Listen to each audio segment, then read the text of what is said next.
Saudação, guerreiros. Então, eu estou corrigindo aqui o segundo simulado que eu fiz do projeto Missão. Esse daqui, que eu tirei 71 pontos nesse simulado.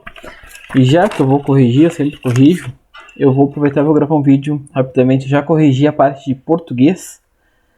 E agora eu vou corrigir o resto, vou focar nessa parte aqui, na parte de informática, ok? Já aproveita e já veja como funciona a plataforma. Eu clico aqui em gabarito comentado. E vou aqui na parte de informática para corrigir as questões e para ver as cagadas que eu fiz, né? Super normal, vamos ver. Tá, essa primeira que eu acertei, a parte de LAN, WAN e PAN. Esse aqui é barbado, sou fera, né? LAN é rede local, Local Access Network. WAN uma rede grande, né? Wide Access Network. E PAN é Personal Access Network, que são os aparelhos pessoais, tipo celular, sei lá, uma TV, geladeira com Wi-Fi. Isso aí, fácil. Vamos ver, essa aqui estava fácil também. Que a pergunta era: no âmbito das tecnologias de comunicação, em redes de computadores, há um recurso que permite a transmissão de voz. Voz por meio de protocolo IP. Esse aqui facinho, né, pessoal? Se soubesse inglês, já matava isso aqui, ó. Voice over Internet Protocol. 23. Acertei também. Vamos ver sobre o que era essa daqui.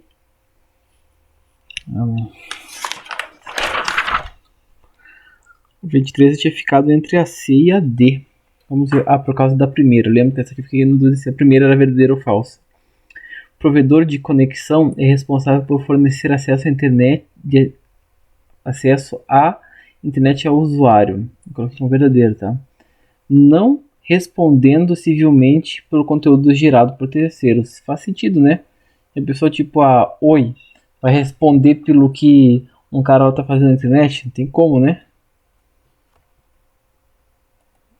Eventualmente eu entro aqui no comentário do professor em que ele explica certo por que é a resposta. Vamos ir para as mais difíceis. Normalmente os comentários dos alunos são melhores, normalmente, né? Alguns professores dão uns comentários muito assertivos. Mas como aqui essas questões são novas, são questões de 2026, 6 de 2. Então são questões bem novas e questões inéditas aqui, inédita, que o projeto Missão fez. Essa aqui eu acertei também. Essa aqui foi no chute. Essa daqui foi super no chute. Nunca tinha visto falar dessas abreviações aqui. RB, CCC. Essa aqui foi muito no chute. Vamos ver. No que se refere à arquitetura de redes de telefone móvel celular, o sistema é estruturado em módulos básicos, que permitem a comunicação entre os usuários por meio de células. Isso aqui eu tinha estudado um pouco a respeito de células, né? O celular se chama celular por causa das células. Nesse contexto, considerando esses conceitos, assinale a assertiva correta. Eu marquei aqui, central de comunicação de controle, responsável pela gerência de chamadas, pelo controle de conexões e pela interligação entre estações de rádio base. Fez mais sentido para mim, mas foi chute. Vamos ver aqui. Errada. IRB e EM, vamos ver. A arquitetura básica do sistema celular é formada por 3 módulos essenciais: central de comunicação e controle, CCC, estação de rádio base, IRB, e estação móvel, IM. A ausência de CCC inviabiliza o controle das chamadas, gerenciamento da rede e a mobilidade dos usuários.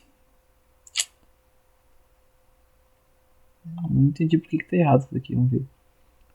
O sistema de telefonia celular é composto apenas pela estação de rádio. Então está excluindo, está dizendo que só tem esses 2 aqui, mas na verdade tem 3, né? Essas 3 siglas, esta e essa outra aqui. As questões que são inéditas, eu não consigo destacar porque não dá para copiar. Então se eu quiser pedir uma análise dessa questão inédita do projeto Missão, Eu tenho que fazer um print dessa parte e colocar lá na alguma inteligência artificial, no ChatGPT ou no Gemini. Vamos dar uma olhada rapidamente nas outras. Então, a C. A descrição apresenta a estação de rádio base, a estação móvel e ao terminal do usuário. Então o meu celular é uma estação móvel, como telefone celular, é isso aí, ó. Responsável por comunicações IRB. IRB é estação de rádio base. Então, vamos ver de novo. A descrição apresenta a da C, vamos ver da C. A estação móvel corresponde ao conjunto de antenas responsáveis por cobrir uma determinada área geográfica denominada célula. Isso aqui já deu para matar, porque se é estação móvel não pode ser o conjunto de antenas, né? Antenas ficam paradas. Então, estação móvel é o celular. E esse outro negócio aqui, ó, o ERB, estação de rádio base, é onde ficam as antenas. Tá, deu para pegar essa parte do conteúdo. Então, essas três abreviações, né? Esse aqui é o CCC, que é o... O que é mesmo? Central de Comunicações e Controles. O ERB e o EM formam o que? Formam a arquitetura básica do sistema celular. Já deu para pegar um conteúdo bom. Dá 5 estrelas aqui para essa questão. Essa aqui eu errei. Vamos ver. O avanço da tecnologia da informação, órgãos... Vamos começar de novo. Com o avanço das tecnologias de informação, órgãos de segurança pública passaram a adotar soluções baseadas em computação em nuvem para apoiar suas atividades operacionais e administrativas. Nesse contexto, a Polícia Civil de Santa Catarina avalia a utilização de serviços em nuvem para armazenar e processar dados relacionados à investigação, registros administrativos e conteúdo de multimídia com acesso por meio da internet. Acho que eu fiquei com dúvida mesmo, porque armazenar e processar dados. Eu marquei que tudo era verdade. Vamos ver qual que estava errado. Era a segunda estava falsa. Vamos ver. Então eu errei só essa daqui. Os serviços de armazenamento em nuvem estão disponíveis sem custo. Essa aqui eu estava com muita dúvida. Era falsa. Estão disponíveis sem custo para todos os usuários. Mas isso aqui é sacanagem, né? Porque depende. Olha só, sem custo. Isso aqui é sacanagem. Eu vou recorrer a isso daqui. Ó. Vamos ver o que os caras falaram. Discordo muito do gabarito desses. Os serviços cloud estão sim disponíveis a todos com custo, porém com limitações. Eu vou colocar depois eu vou fazer um recurso aqui, ó. Como ainda dá tempo de fazer recurso, então eu vou aplicar um recurso para essa daqui. Mas não vou perder tempo agora, depois eu aplico. Mas os caras se indignam, ó. Esse aqui, vamos ver o que o cara colocou aqui. Cara, uma coisa que eu aprendi nos comentários desse tema de questão é que quando uma questão de informática generalizar ou restringir demais, o item na grande maioria das vezes está errado. Discordo. Cara, questão de informática é complicado, velho, porque às vezes generaliza, tá certo, restringe, tá certo. Cada caso é um caso. Próxima, essa aqui tava fácil. Saber reconhecer o que cada um é. SaaS, Software as a Service, o aplicativo, né? O software, Infrastructure as a Service, Platform as a Service, CaaS eu acho que é Container as a Service, né? Tipo, contrata um container para guardar as coisas, e acho que aqui é Database as a Service, que você contrata os dados. Isso aqui tem que saber, tem mais algumas, né? Vamos ver. Poxa vida, isso aqui eu não tava na dúvida. Era atalhos. A parte de atalhos, a dica que eu dou é a seguinte, ó. Tem que praticar, tem que usar esses atalhos todo dia. Aqui eu tenho 2 posts de atalho. Eu colei aqui na parede, mas na hora da prova eu não olhei, evidentemente. Eu fiz aqui, mas não fiquei olhando para os meus posts. E o que eu percebi é o seguinte, atalho é prática. E a IDECAM eu percebi também que eles cobram exatamente isso. Como que tu faz, o processo que você faz para realizar determinada tarefa. se você quer minimizar, se você quer abrir uma outra aba de trabalho, se você quer fechar, se você quer abrir uma nova aba ou abrir uma nova guia, uma nova janela, esse tipo de comandos são bem exatos. Vamos ver, aqui estava pedindo duas coisas. Nessa situação, vou ler desde o começo. Com relação aos conhecimentos da informática aplicados na navegação na internet, considere que um policial civil do estado de Santa Catarina, durante o serviço administrativo, utiliza o navegador Google Chrome para acessar sistemas institucionais das páginas oficiais. Não precisava ter lido tudo isso, né? Nessa situação, ao desejar fechar a guia abativa, sem encerrar toda a janela, ou seja, quer fechar só essa aba, o Google Chrome disponibiliza atalhos e atalhos de teclado específicos para essas finalidades. Então, eram duas iguais. Primeiro eu acertei, realmente era Ctrl W, pois é, ou Ctrl F4, os dois eram a mesma coisa. Eu sabia que era F4, não estava tão longe, só que era Ctrl W, Ctrl F4, que fecham apenas aquela aba. Tá bem. Valeu pela dica, vamos ver o que o professor vai falar aqui, tá? Essa aqui eu acertei. Poxa vida, essa aqui, uma questão, eu errei não. Teve uma questão sobre Dark Web e Deep Web, que eu passei gabaritos errado na prova da PCRS, que era muito fácil. É muito fácil de reconhecer Deep Web e Dark Web. E depois disso é barbada. Isso aqui eu acertei então, apenas a 1 e a 2 verdadeiras. A Deep Web corresponde a conteúdos da internet que não são indexados por mecanismos de busca tradicionais, claro, como Google, Bing, mas que podem ser legais e acessados mediante autorização por permissão. Exatamente, por exemplo, esse site que eu estou usando agora, do Projeto Missão, ele está na Deep Web. Se você colocar para pesquisar essa página aqui do meu simulado, você não consegue encontrar ele agora no Google, porque ele está na Deep Web, porque você precisa de chaves de acesso para essa página. Isso que é Deep Web. A Deep Web é tipo praticamente toda a internet está na Deep Web, e tem um pedaço da Deep Web que é a Dark Web, que lá pode ter coisas ilícitas, não significa que tenha. Outro dia eu compartilhei uma experiência que eu tive tentando entrar na Deep Web. Cara, eu fiquei umas 3 horas e consegui acessar uma página só da Deep Web e da Deep Web, né? Da Dark Web. É Dark Web, sim. E, nossa, demora muito tempo. Uma página demorou, só pra carregar uma página demorou tipo uns 5 minutos. E era uma página tipo do Google, demora muito tempo. Se não souber usar, é muito inviável. Essa aqui eu sabia, DDS, esse aqui eu já tinha estudado.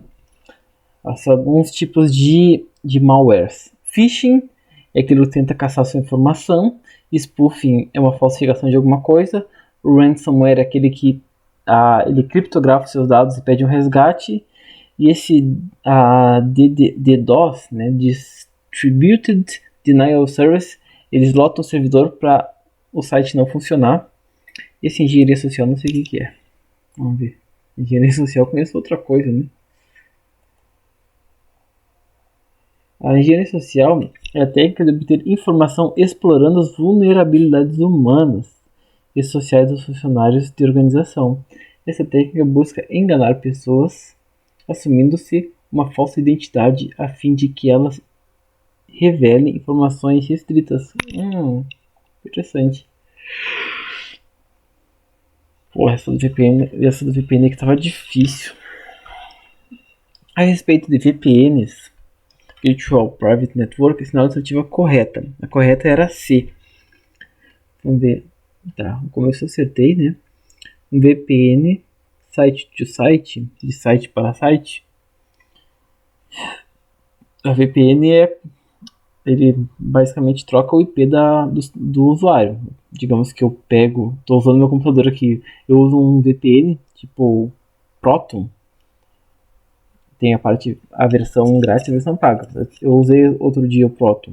Ele vai trocar meu endereço de IP por um endereço de outro país, ou de outro continente.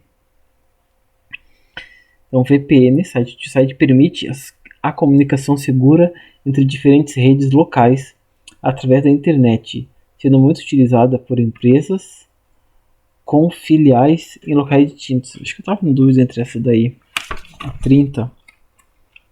Estava na dúvida entre A e a C. O que está errado na A? Permite que usuários individuais se conectem de qualquer lugar à rede de uma empresa, assegurando acesso remoto e seguro. Porém, faz muito sentido isso aqui também. Vamos ver. Errada. Essa descrição corresponde a VPN, acesso remoto. Tava, nem sabia que tinha isso daí. Que conecta usuários individuais à rede corporativa de forma segura. Tá, então nem sabia que tinha. Existe VPN site to site, VPN acesso remoto. VPN só está. Tem essas duas. Não sabia que existia essas duas aí. Tá, então VPN site to site, isso que a gente acabou de ver. Permite de forma segura, permitindo que funcionem. Não, de novo. VPN site to site conecta redes locais internas de diferentes locais de forma segura, permitindo que funcionem como se estivessem fisicamente interligadas. É ideal para empresas com filiais e escritórios. Tá bem. Deu para entender. Aqui eu acertei sobre hash. Verdadeiro e falso. O hash transforma dados dentro. Só vou ler a última aqui que está falso para verificar o erro. Uma função de hash transforma dados de entrada de tamanho variável em dados de tamanho variável. Não, dá pra... lembra que quando um código hash é utilizado, a saída ela é sempre de um tamanho específico. Isso é o que eu acho interessante. Ele pode pegar um documento desse aqui, tipo um PDF aqui desse simulado de 40 páginas. Ele passa por um aplicativo de hash, pode ser o hash 256, né, que é aquele bem seguro, e vai transformar isso daqui num número, de não lembro quantos algarismos, mas é sempre a mesma quantidade de números. Eu acho interessante como uma certa quantidade de números, se você descriptografar, não usar a chave pública desse hash, vai dar exatamente esse mesmo arquivo. Hash interessante. Eu aprendi muito sobre hash ultimamente, principalmente estudando sobre criptomoeda e Bitcoin, porque eles usam, né, usam criptografia e hash 256. Vamos ver essa. Conforme o conceito de criptografia, sinal a alternativa correta. Marquei a A, que diz que a criptografia simétrica, por empregar uma chave compartilhada entre as partes, está associada principalmente à confidencialidade, né? Eu fiquei pensando nisso, né? Porque se é criptografia simétrica, é aquela que só tem uma chave. A simétrica tem uma chave, né, privada, e tem a chave pública. A simétrica só tem uma. Logo, é confidencial, porque só existe aquela chave. Só eu tenho. Então, para a pessoa ter acesso, quer dizer que eu compartilhei a minha chave com aquela pessoa. É a lógica que eu usei, né? Vamos ver aqui. A criptografia simétrica baseia-se no uso de uma única chave secreta, isso, compartilhada entre emissor e receptor, sendo empregada principalmente para assegurar a confidencialidade da informação. Foi o que eu imaginei. Elementar, Dr. Watson. Bora lá fazer mais umas duas aí e depois eu vou finalizar o vídeo. Senão ninguém assiste. Essa aqui eu errei. Um determinado mecanismo de segurança adota uma abordagem de camadas. Essa aí eu não sabia. Exigindo do usuário mais de um tipo de evidência para... isso aqui não é tão difícil, de liberação do acesso, com o objetivo de aumentar o nível de proteção contra acessos não autorizados. Nesse processo, podem ser combinados fatores relacionados ao conhecimento, a posse e a inerência do usuário. Considerando esses conceitos, O mecanismo de identificação descrito refere-se a, achei que era de 2 fatores, não é? Autentificação multifator. Essa aqui de 2 fatores não era, né? Esse 2 fatores eu estou acostumado a usar no Play 4, às vezes pede uma autentificação de 2 fatores, que eu coloco a minha senha ali, e além da minha senha eu preciso, tipo, fazer uma verificação no meu e-mail, ou às vezes no aplicativo do PS4 que eu tenho no celular. Essa aqui eu vacilei. Multifatorial, então dá pra matar. Multifatorial tem várias coisas, né? Vamos ver. Autenticação multifatorial. Olha só, o professor está falando com a gente aqui. Pessoal, o enunciado descreve um mecanismo que utiliza mais de um tipo de fator de autentificação, podendo combinar conhecimento, né, que é a senha, posse, que é o token, tipo um pendrive, a inerência. O que é a inerência? Inerência é biometria. Tá. Essa está errado. 2 fatores eu conheço. Coloca essa daqui. Autenticação fator único. O que é fator único? Uma coisa só, né? Vamos ver. Autenticação fator único é baseada na autentificação dos usuários por meio de apenas um tipo de evidência. Geralmente a solicitação de senha. Tá bem, barbada. Autentificação baseada em conhecimento. Achei conhecimento tipo uma coisa tipo quando te perguntam o nome do seu gato, do seu primeiro cachorro. Mesmo que sejam exigidas várias informações do usuário, se todas forem do tipo conhecimento, por exemplo, sem a pergunta secreta, o mecanismo continua sendo o fator único. De conhecimento, fator único, mesma coisa então. A utilização de uma senha, vamos ver a última. Autentificação por senha simples, tá? Essa aqui eu não preciso ler, essa aqui eu acertei. Vamos ler aqui. No que se refere aos métodos associados a documentos digitais produzidos por processadores de texto, a alternativa correta, que é E. Os métodos consistem em dados estruturados que descrevem características dos documentos, podendo ser gerados automaticamente. Adeus, pelos sistemas e contribuindo para a identificação. Tá. Se Deus sono em mim, Deus sono em vocês também. Então tá, tropa. Bons estudos. É assim que eu corrijo o simulado depois que eu faço. Então o simulado não é só fazer o simulado. A parte mais importante é revisar depois. Eu normalmente gasto 1 ou 2 dias para estudar o simulado, porque eu vejo todas as perguntas. Algumas que eu acertei e todas as perguntas que eu errei, eu vejo elas. Normalmente faço um tipo de anotação. Então, falou, tropa. Bons estudos aí para vocês.